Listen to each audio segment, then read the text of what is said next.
नमस्कार विद्यार्थियों, आज हम पढ़ेंगे 10th के अंदर केंद्र सरकार का किसमें से अपना ये लेसन चल रहा है, जिसमें आज हमारा जो बिंदु होगा वो बिंदु है उपराष्ट्रपति। हमने राष्ट्रपति के बारे में अध्ययन कर लिया था। अब हमारा जो बिंदु होगा वो है उपराष्ट्रपति।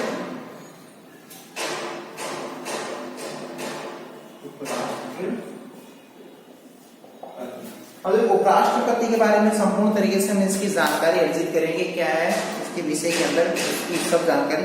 तो सबसे पहले हमारा जो बिंदु होगा उपराष्ट्रपति में वो है निर्वाचन। इसकी निर्वाचन प्रक्रिया से हम अध्ययन करते हैं। निर्वाचन, अब देखो उपराष्ट्रपति का जो निर्वाचन है, जिसमें बताया गया कि भारतीय संविधान का अनुच्छेद 63 अनुच्छेद में उपराष्ट्रपति के पद की व्यवस्था की गई। यानी अनुच्छेद 63 क्या बताता है? अनुच्छेद 63वें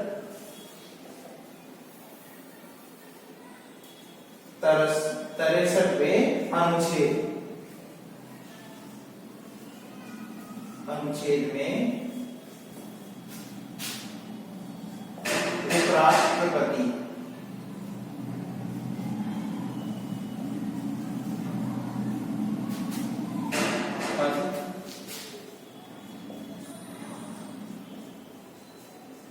सर्जित है।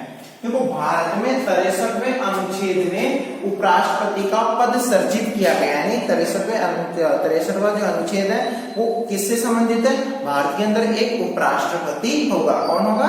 भारत में उपराष्ट्रपति होगा। तो उपराष्ट्रपति का निर्वाचन संसद के दोनों सदनों की संयुक्त बैठक से होता है।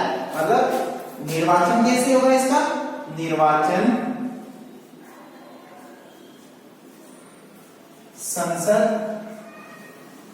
संसद की क्या? संसद के दोनों सदनों की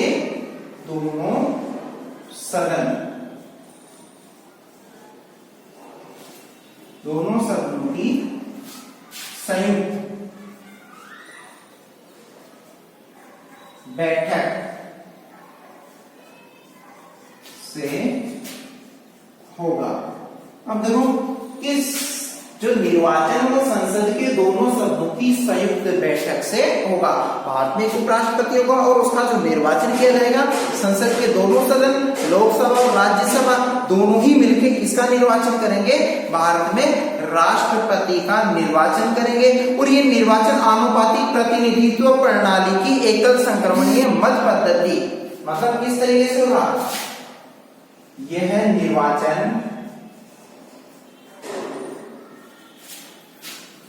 आनुपातिक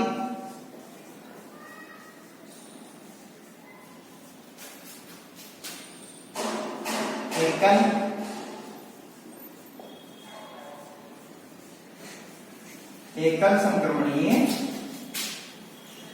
मत पद्धति, एकल संक्रमणीय मत पद्धति, गुप्त मतदान। कैसा? गुप्त मतदान द्वारा होगा। अब देखो यह निर्वाचन आनुपातिक एकल संक्रमणीय मत पद्धति के द्वारा गुप्त मतदान द्वारा होगा। किस तरीके से होगा? गुप्त मतदान द्वारा, यहाँ एकल संक्रमणीय पद्धति और गुप्त मतदान द्वारा भारत के राष्ट्रपति का क्या किया जाएगा? निर्वाचन किया जाएगा। और जो ये निर्वाचन होगा इसमें शर्तें भी रखी गई है कि जो गुप्त मतदान होगा वो भारत का नागरिक और योग्यता भी रखी गई है कि भारत का नागरिक होना जरूरी है। तो उपराष्ट्रपति के लिए क्या योग्यता रखी गई है? कि वह भारत का नागरिक भी होना चाहिए। ठीक है, पहली योग्यता ही होगी। और दूसरी योग्यता ये रखी गई है कि कम से कम जो उपराष्ट्रपति पद का जो उम्मीदवार है उसकी आयु 35 वर्ष निर्धारित की गई है। तो उसकी आयु कितनी तय की गई है? 35 वर्ष का वह नागरिक होना आवश्यक है। और उसमें सभी जो योग्यताएं पाई जाए, कैसी योग्यता? जो संविधान द्वारा राज्यसभा के सदस्य के लिए होती है। मतलब उसमें वो योग्यताएं होनी चाहिए। उम्र 35 वर्ष रखी गई है, लेकिन इसमें साथ में ये भी रखा गया है कि जो जिस तरीके से राज्यसभा का सदस्य कोई बनेगा तो उसमें कौन कौन सी योग्यताओं का पाया जाना आवश्यक है। तो वो सभी योग्यताएं उपराष्ट्रपति में होना आवश्यक है, तभी वो भारत का क्या बन सकता है, राष्ट्रपति सॉरी उपराष्ट्रपति बन सकता है। ठीक है, अब नेक्स्ट हमारा बिंदु होगा निर्वाचन के प्रसाद में पदच्युति, मतलब पद से हटाने की प्रक्रिया। पदच्युति, अब पदच्युति के अंदर क्या बताया गया है, इसके अंतर्गत ये बताया गया कि उपराष्ट्रपति का कार्यकाल 5 वर्ष। इसमें जो पदच्युति के अंदर उपराष्ट्रपति का क्या बताया गया है, कार्यकाल कितना होगा, 5 वर्ष रखा गया है।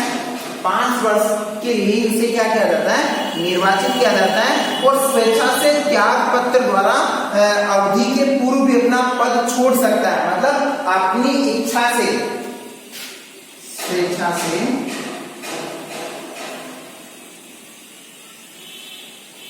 त्याग पत्र, स्वेच्छा से क्या कर सकता हो, त्याग पत्र भी दे सकता है, अपना पद छोड़ने का वो अधिकारी है। मतलब वो क्या कर सकता है, अपने कार्यकाल से पूर्व भी अपने पद को वो क्या छोड़ सकता है, इसके लिए वो स्वतंत्र है।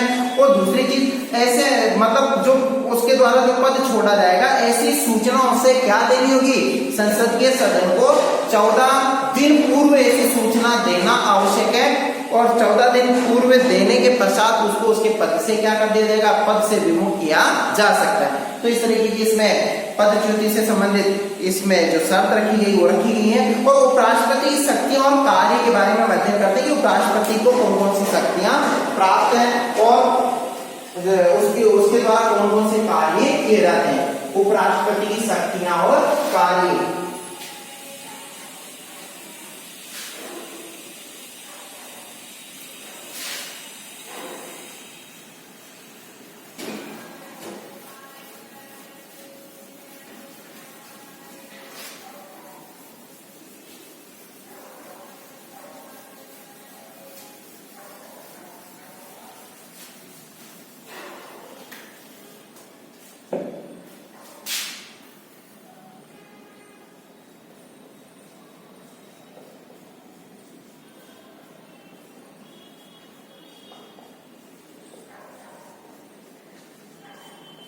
अब उपराष्ट्रपति की शक्तियां व कार्य, इसकी जो पहली जो शक्ति बताइए, राज्यसभा का पदेन सभापति होता है। ये क्या बताया गया इसके बारे में कि राज्यसभा का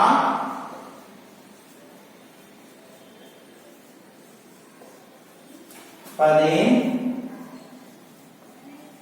सभापति, राज्यसभा का क्या बताया गया, ये पदेन सभापति बताया गया। अब पदेन सभापति जो बताया गया कि उपराष्ट्रपति राज्यसभा का पदेन सभापति होता है, मतलब राज्यसभा में ये पदेन सभापति के रूप में भी कार्य करता है, इसके पास में पद। और वह राज्यसभा का सदस्य नहीं होता है, क्या होता है, राज्यसभा का सदस्य भी नहीं होता है और उसे मतदान का अधिकार नहीं है और राज्यसभा से संबंधित मामलों के अंदर क्या नहीं है, इसको राज्यसभा का सदस्य नहीं होता है, इसलिए उसे मत देने का अधिकार भी नहीं दिया गया है। उपराष्ट्रपति को मतदान का अधिकार नहीं है, मतदान नहीं कर सकता। यदि कोई ऐसा परंतु कभी ऐसा विषय सम्मिलित हो जाए जिसके अंदर क्या है कि विपक्ष के यानी पक्ष और विपक्ष दोनों के ही जो मत है वो समान आ जाए, जब समानता वाली स्थिति आ जाए तो उस समय उपराष्ट्रपति अपने विवेक के द्वारा वो चाहे जिसे प्रस्ताव को पास कर सकता है, उस प्रस्ताव पे वो अपनी सहमति प्रकट कर सकता है, इसके लिए वो स्वतंत्र है। जबकि वो राज्यसभा का सदस्य नहीं है, इस वजह से उसको क्या नहीं किया है, मतदान का अधिकार नहीं है। लेकिन जब पक्ष और विपक्ष दोनों ही बराबर आ गए तो उस कंडीशन के अंदर क्या किया जाएगा कि उपराष्ट्रपति मत देने का वो अधिकारी बन जाता है, वो मतदान कर सकता है। और उपराष्ट्रपति का ये सबसे प्रमुख कार्य और उपराष्ट्रपति का ये सबसे महत्वपूर्ण कार्यों की श्रेणी के अंतर्गत भी आता है। ठीक है, दूसरी चीज, दूसरा हमारा जो बिंदु होगा कि राष्ट्रपति की अनुपस्थिति में उसके पद का कार्यभार संभालना। दूसरा है राष्ट्रपति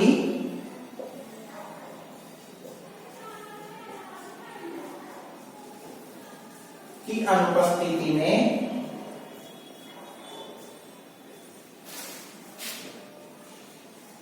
पद का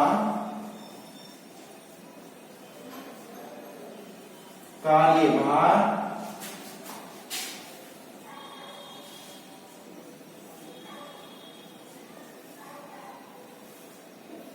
अब राष्ट्रपति की अनुपस्थिति में उसके जो कार्यकाल है उस कार्यभार को संभालने का दायित्व किसके पास में होता है, क्योंकि उससे छोटा है राष्ट्रपति से उपराष्ट्रपति, तो उपराष्ट्रपति को ये जिम्मेदारी दी गई है और वो जिम्मेदारी किस तरीके से निभाएगा, कौन सी कंडीशन होगी तब ये जिम्मेदारी उसे, इस जिम्मेदारी के लिए उसे योग्य समझा जाएगा। अब जो है जो उसके पास में जो जब जिम्मेदारी आएगी, राष्ट्रपति की मृत्यु हो जाने पर कब आएगी, राष्ट्रपति की अगर मृत्यु हो गई हो तो उस समय उपराष्ट्रपति राष्ट्रपति के कार्य कर सकता है, ठीक है। और दूसरी जो बात बताई गई इसमें कि राष्ट्रपति के त्याग पत्र दे देने पर राष्ट्रपति ने अपना पद छोड़ दिया तो उस समय भी उपराष्ट्रपति राष्ट्रपति के कार्यों का निर्वहन करेगा और महाभियोग के कारण राष्ट्रपति की पदच्युति कर दी गई हो, महाभियोग लगा के राष्ट्रपति को उसके पद से हटा दिया गया हो, तो उस दौरान भी क्या किया जा सकता है कि ये अधिकार किसके पास में आ जाएंगे, उपराष्ट्रपति के पास में राष्ट्रपति के अधिकार आ जाएंगे।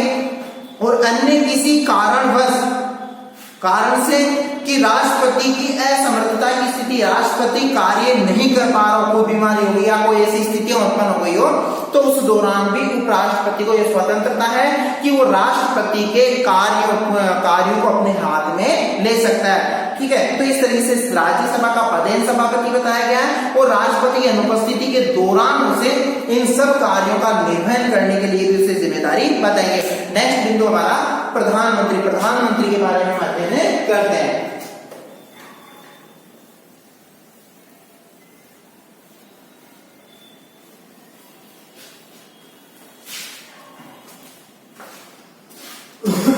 प्रधानमंत्री, अब देखो प्रधानमंत्री है जो क्या बताया गया है, ये भारत के अंदर इसको वास्तविक दर्जा प्राप्त है, जबकि संवैधानिक प्रमुख कौन होता है, संवैधानिक प्रमुख राष्ट्रपति होता है, जबकि देश का वास्तविक प्रधान कौन होता है, प्रधानमंत्री होता है। वास्तविक शक्तियां, मंत्रिपरिषद की वास्तविक शक्तियों का उपयोगकर्ता कौन होता है, प्रधानमंत्री होता है, जबकि सब कुछ कार्य राष्ट्रपति के नाम से ही किए जाते हैं, ठीक है। तो इस तरीके की ऐसी स्थितियां हैं, ऐसे इसको अधिकार दिए गए। अब हम सबसे पहले पढ़े प्रधानमंत्री की नियुक्ति के बारे में। पहला हमारा बिंदु हो गया प्रधानमंत्री की नियुक्ति।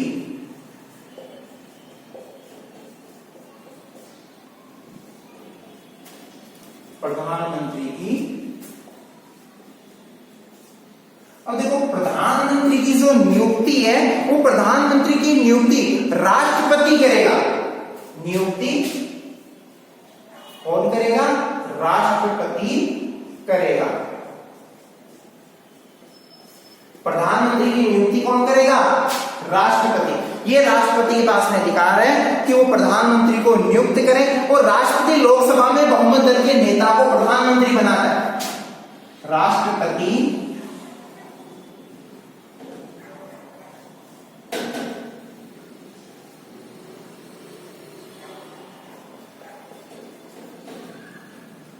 लोकसभा में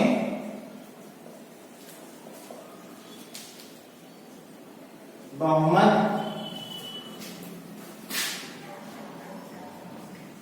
दल के नेता को प्रधानमंत्री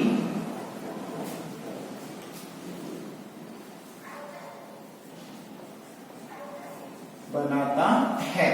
अब देखो राष्ट्रपति प्रधानमंत्री की नियुक्ति करेगा, राष्ट्रपति लोकसभा में जिस दल के पास में बहुमत है उसी दल के नेता को, जिस दल का जो नेता है, जो वरिष्ठ नेता, उस नेता को क्या बनाया जाता है, प्रधानमंत्री बनाया जाता है। तो इस तरीके से प्रधानमंत्री की नियुक्ति राष्ट्रपति के द्वारा की जाती है। पद पर नियुक्त करने के लिए बाध्य, मतलब प्रधानमंत्री को पद पर नियुक्त करने के लिए राष्ट्रपति को बाध्य किया गया है कि इस तरीके से जिसके पास में बहुमत होगा उसी व्यक्ति को प्रधानमंत्री के पद पे शोभित करेगा राष्ट्रपति। और राष्ट्रपति प्रधानमंत्री की नियुक्ति के संबंध में विवेक का प्रयोग कर सके, राष्ट्रपति क्या करेगा कि प्रधानमंत्री अगर किसी को नियुक्त करना है तो अपने विवेक का भी वो क्या कर सकता है, प्रयोग कर सकता है। अपने विवेक के द्वारा भी किसी भी व्यक्ति को क्या बना सकता है, प्रधानमंत्री बना सकता है, लेकिन उसके पास में संपूर्ण क्या हो, बहुमत भी होना जरूरी है और बहुमत के साथ साथ वो योग्यता भी रखने वाला व्यक्ति हो।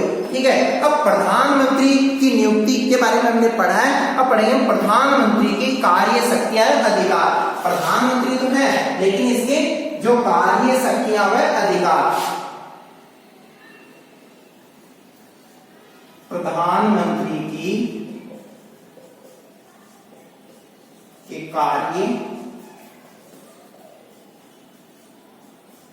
शक्तियां व अधिकार। प्रधानमंत्री के कार्य शक्तियां व अधिकारों के बारे में हम अध्ययन करेंगे, जिसमें पहले मंत्रिपरिषद का निर्माण। पहला बिंदु हमारा होगा मंत्रिपरिषद का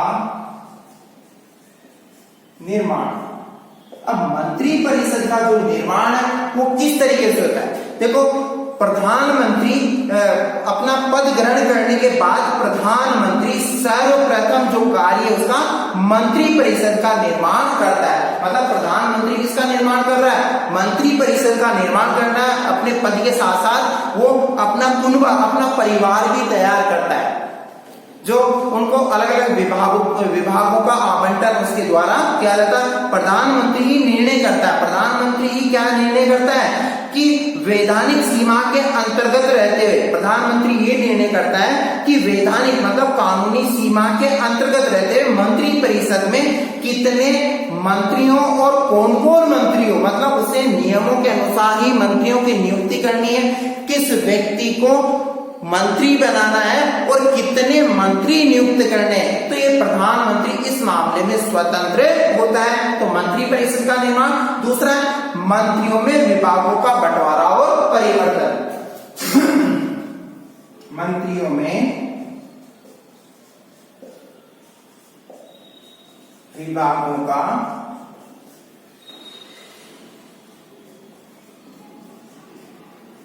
बंटवारा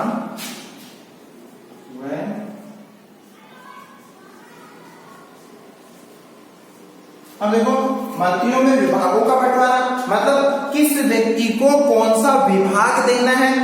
ठीक है, अब किसी व्यक्ति को मान लो उसने वित्त मंत्री बना दिया, तो प्रधानमंत्री चाहे अगर वो सही तरीके से कार्य नहीं कर पा रहा है तो प्रधानमंत्री चाहे तो उसके विभाग का क्या कर सकता है, उसके विभाग को परिवर्तन भी कर सकता है। तो मंत्रियों को विभाग देने के पश्चात मानो बंटवारा करते समय प्रधानमंत्री अपने विवेक के माध्यम से प्रधानमंत्री द्वारा जो किए गए हैं जो अंतिम विवरण, मतलब साधारणतया कोई आपत्ति नहीं की जाती, मतलब प्रधानमंत्री के द्वारा जो ये पद दिए जाते हैं इसमें कोई आपत्ति भी नहीं कर सकता।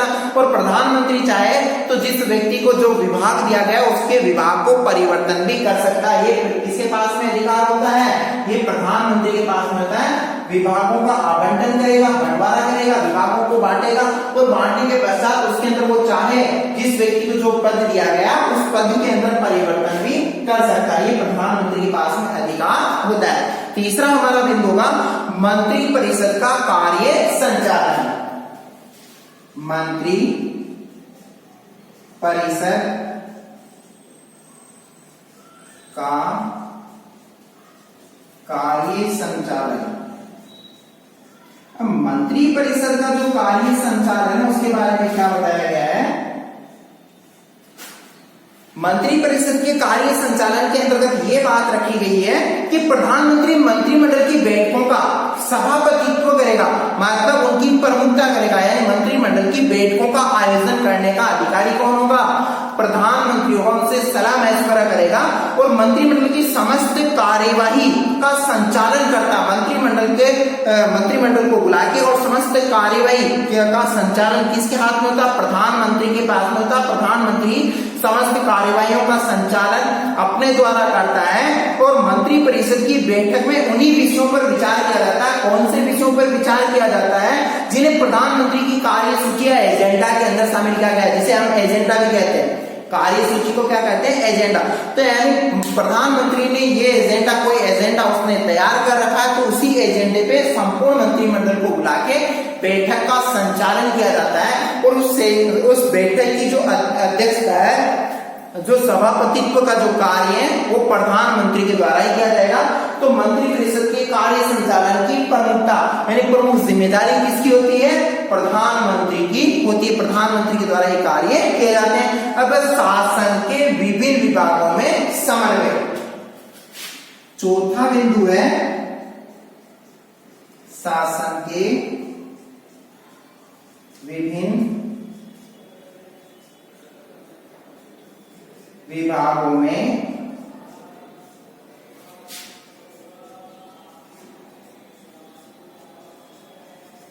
समन्वय। अब शासन के विभिन्न जो विभाग है उनका समन्वय किस तरीके से कि प्रधानमंत्री शासन के समस्त विभागों में समन्वय स्थापित करता है, मतलब उनमें मेलजोल बनाने का कार्य करता है। सभी विभागों में आपस में मेलजोल का कार्य भी प्रधानमंत्री के द्वारा किया जाता है, समन्वय स्थापित किया जाता है, समरूपता स्थापित की जाती है और समस्त शासन एक इकाई के रूप में कार्य करता है। जिससे समस्त शासन किस रूप में कार्य करेगा? एक इकाई के रूप में कार्य करेगा। तो शासन के विभिन्न विभागों के अंदर क्या कर रहा है? समन्वय स्थापित कर रहा है, समरूपता स्थापित कर रहा है, जिससे वो कार्य को सही तरीके से संचालित कर सके। तो ये किसके द्वारा कार्य किया जाता है? प्रधानमंत्री के द्वारा। अब प्रधानमंत्री की जो अन्य कार्य व शक्तियां जिसमें लोकसभा का नेता, पांचवा बिंदु है लोकसभा का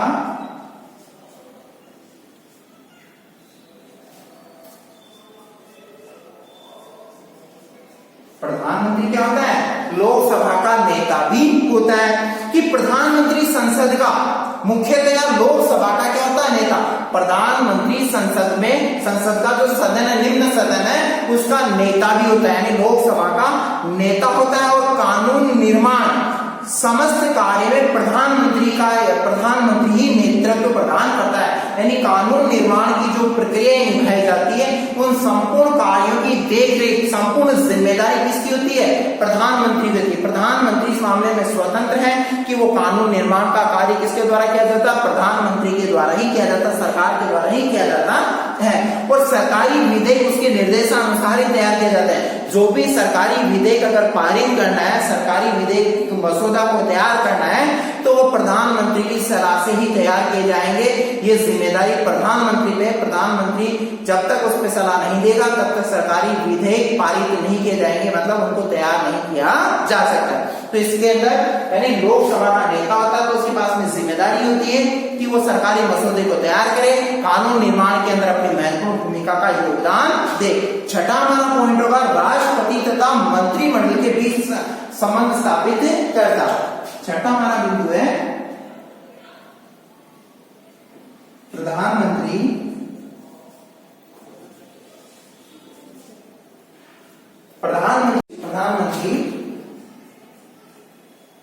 राष्ट्रपति व मंत्रिमंडल के मध्य संबंध स्थापित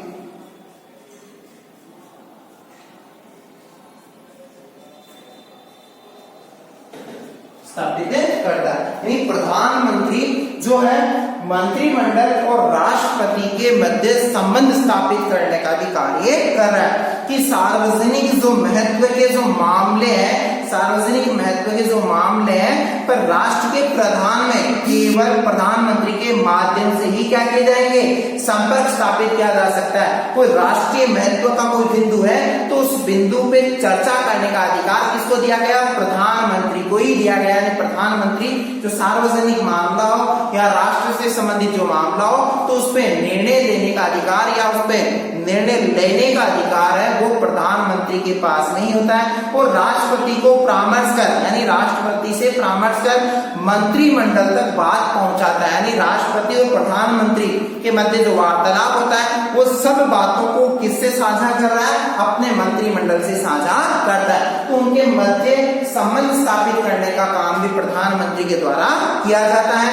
अब विभिन्न पद प्रदान करना, सातवां है विभिन्न पद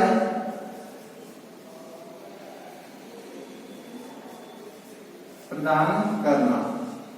अब विभिन्न पद प्रदान करना से क्या तात्पर्य है कि संविधान द्वारा राष्ट्रपति को जो उच्च पदाधिकारियों की जो नियुक्ति का अधिकार दिया गया है, संविधान के द्वारा प्रधानमंत्री को यह अधिकार दिया गया है कि उच्च पदाधिकारियों की नियुक्ति कर सकता है, और नियुक्ति में व्यवहार में जो उनकी नियुक्ति है, मतलब उनकी जो नियुक्ति है राष्ट्रपति स्वविवेक से नहीं कर प्रधानमंत्री के परामर्श से ही करेगा। मतलब महत्वपूर्ण मामलों के अंदर महत्वपूर्ण जो पदाधिकारी उनकी जो नियुक्ति की जाती है, मान लो किसी देश में राजदूत नियुक्त करना है या उच्च न्यायालय या उच्चतम न्यायालय के जो न्यायाधीश उनकी नियुक्ति करनी है, तो राष्ट्रपति और प्रधानमंत्री दोनों ही सलाह मशवरा करने के पश्चात में ऐसे पदाधिकारियों की नियुक्ति उनके द्वारा की जाती है। महालेखा परीक्षक, लोक सेवा आयोग के जो अध्यक्ष हैं, तो इनकी नियुक्ति के अंदर दोनों ही आपस के अंदर सामंजस्य के माध्यम से, स्वविवेक के माध्यम से इन लोगों की नियुक्ति इनके द्वारा